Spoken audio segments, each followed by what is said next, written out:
Good morning, Ham fam. What's up? It's Josh KI6NAZ. I've made a quick stop here on my way down to the San Diego ham radio outlet for the Hamboree today. I drove my electric car, which means I've got to charge it. Actually, that's what I'm doing right now. So I will be covering today's event from my point of view. So let's go check it out. They should have a swap meet and the brands will be there, so it should be a lot of fun.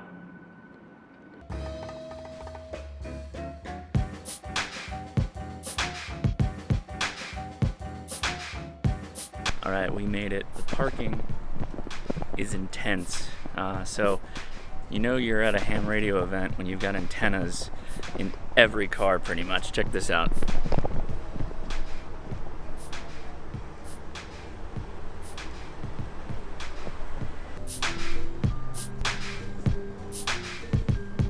We gotta hit up the flea market first, I think.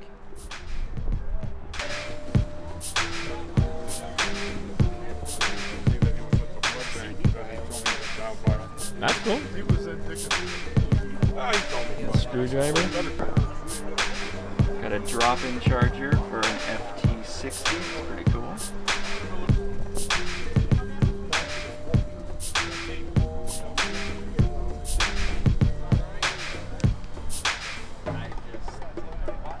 Nice truck. Nice setup. Look at that. Look at the helicopters. Very cool.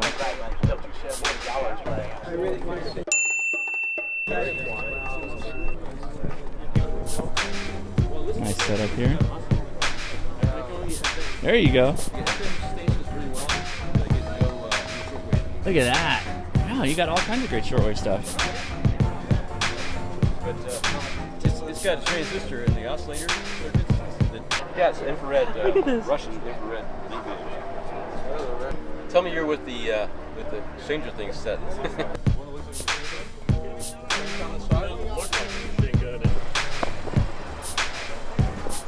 So we made it. Oh, Palomar's here. I can get some more toroids. That's fantastic. That's very good news.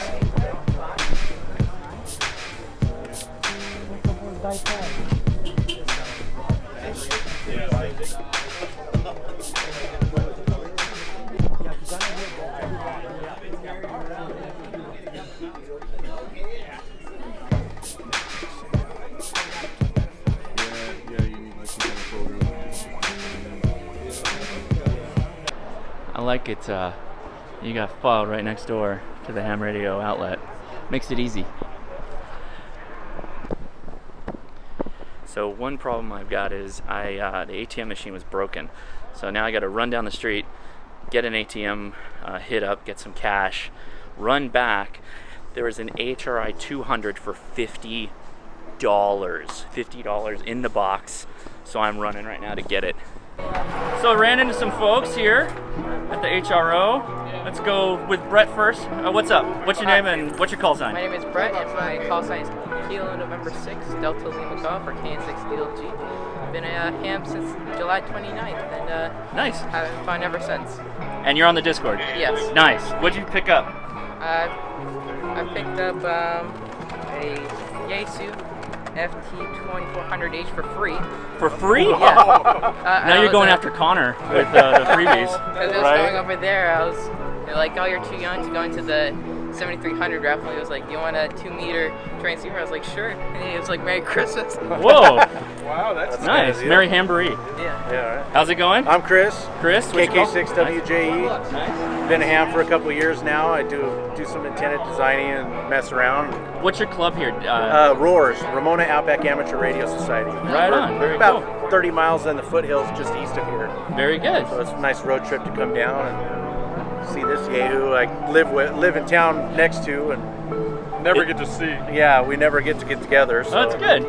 we do it here. Right on. And I'm Tim. I'm K6TJH. Right on. General operator. I've been a ham since 1992. right on. I'm a teacher at a local high school in Ramona. Very and cool. I'm trying to get some of my kids into this kind of Great. Good work. Love the outreach. Excellent. Excellent. And we got I'm David, and my call sign is Cam6ZKI. I picked up this TYT Yeah. 40 bucks. 40 bucks. You can't find a DMR radio for less than, what, 50 or something like that? No, that's good. That's Really really good nice deal. I'm also trying to start a ham radio club at my school, so I got the Papa Club is helping me out with that. What's your school? Idea Center High School in El Cajon. Very So, good. Right on. City here in San Well, Diego. thanks everybody for coming up and saying hi. Absolutely. All right, thanks. You got a great channel. Lots of antennas. Lots of people waiting for the raffle, looks like. I don't know, guys. That seems problematic. We're not going there. So there's 2-to-1, right? At 15.3. 15.3, so we go down. Where are we? This antenna is messed up. It's right against the wall. Of course. Let's see. Maybe this the vestibular is not dropping. Let's go on another band. Let's go to, oh, I know why. It wasn't even on 20 meters. Alright. So there's 2-to-1 at about 14.1. Guys, here's something that is an absolute amazing idea. It's a coax window gap jumper, and they use that to go from your coax outdoors to your antenna. So you still have a working window. So I'm here with Mick, and Yep. he's got something pretty cool from We're Comet, out, right? yeah, we're out front of the ham radio outlet in San Diego. They invited us to come down, show some of our more unique products. So this is always a popular item. Yeah. Especially when I got it displayed like this, it answers a lot of questions. That's the first thing I saw when I walked up. Yeah, but what we're looking at is flat coax. I mean, everybody, or a lot of people have the issue of trying to get your coax from your antenna inside the shack. Of course, drilling the big old hole in the walls doesn't make a lot of people happy. Leaving the window unlocked is not such a good idea. Depends on the part of the country you're in. If you know, cold weather, snow, in desert, the heat. So Comet came up with this idea just to build a jumper to jump through the window gap with flat coax. I love it. So this section is the same on both sides. Right. So your outside, your coax from your antenna goes in here. Your coax from your radio goes in here. Yep.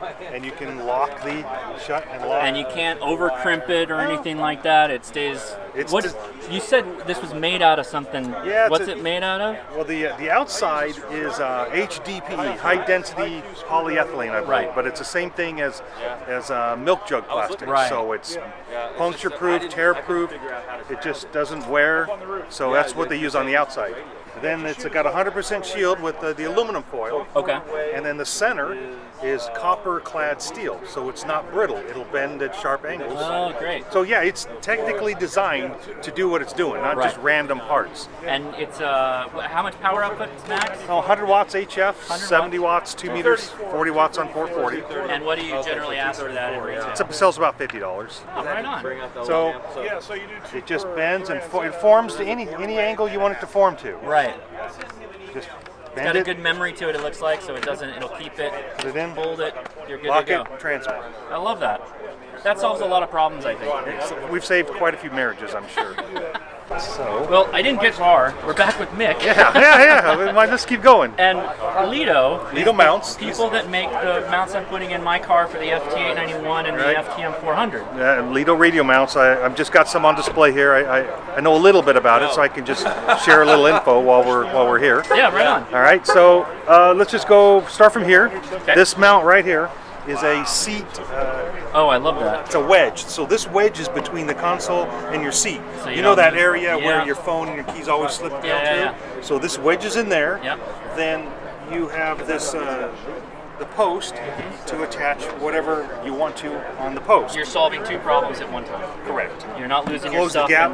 Yep. And you've got your radio mounted, and it comes with this extension plate. Which is what I'm putting in my car. Yes. Exactly. So now we have the ability to install both a radio display head, for example, and a microphone holder, Yep. or any kind of combination there that you want. Yeah, and you've got the seat mount, cup holders, suction Suction cup, cup, hard seat bolt. mounts. This comes with the wedge mount, but it's also available to purchase separately if you want to put it on the seat bolt mount. Right, because they're all universal. Right.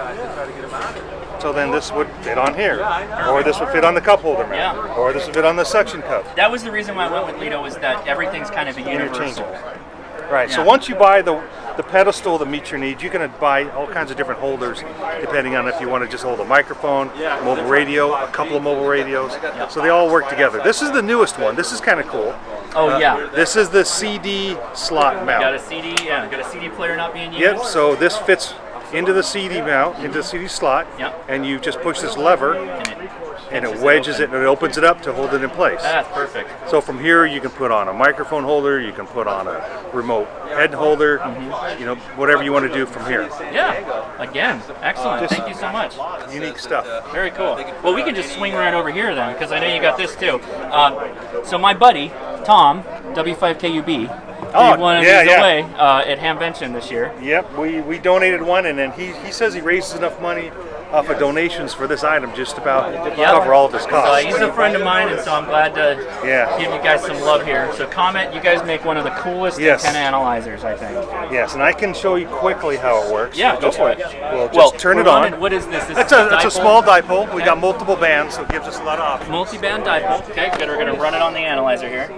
All right. So, for example, when we just turn it on, the analog and the graphic displays show up instantly, and there's a band selector. If you can see right across the top line on there, Oh, it's perfect. The little slices. all the little blue dots are ham bands that are memorized. Perfect. So let's just choose 14 megahertz, 20 meters.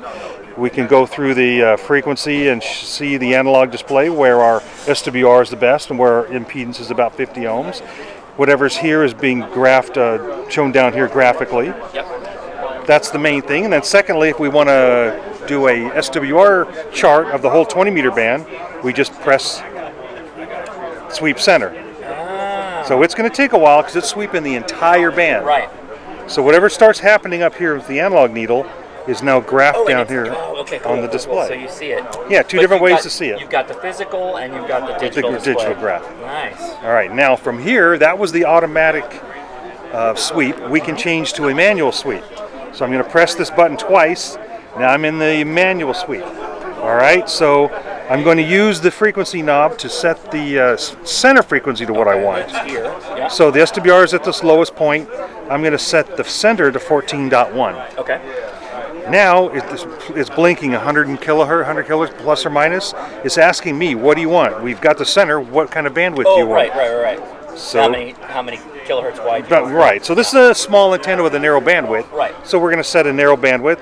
I chose plus or minus 100 kilohertz, Okay. and I press bandwidth. So now when I manually sweep it, it's only going to sweep those 200 kilohertz, Oh, that's cool. not the whole band. So now if I want to adjust the antenna, which I don't want to climb So up you're there. locked in. I'm locked in. So you could go monkey around with the tips. The tips 'Cause to these try are to- all individual little points of tuning. No matter what antenna you have, if you want to change the Got it. So now I just rotated a little bit, moved it up against the sign, Right. and that little red dot in the corner, if you can see I it, Oh, that's a good. Yeah, that's a good example. Yeah, go ahead. I'm going to press this button, it's going to turn blue. Yep. So now the next time I sweep it, I have a blue SWR curve. So whatever I just did, How many colors can you display? 5 different colors. Wow. So they overlap. So as you make adjustments, you can visually see how far you've gone each time. That's very handy. Or if you've gone too far, hey, let's Right. bring it back. Right. So that's the 3 main functions, and it just does them really good, does them really well, easily, without a lot of setup. 1 or 2 minutes, and you can dial in your And you antenna. get PL259 and N. N-type, because this analyzer goes from 1.8 all the way to 500 meg, every band, every frequency in between, Right. internally it switches over to this N connector when you're above 300 meg. I see. It's much more stable impedance. Right. Great. Well, All right. thank you for explaining that. That's You're perfect. welcome. Great stuff.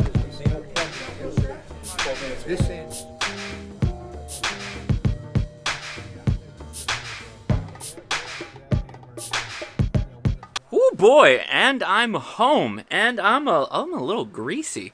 That 4K does not give you any compliments. So what did I pick up? Really quickly, I'll walk through, and then I'll have a little discussion on running an electric vehicle. So I picked up, I don't even know what this is. It's a THF6. So this is a tri-band VHF, UHF, and 220. That's why I wanted this. 2 meters, 220, and 70 centimeters.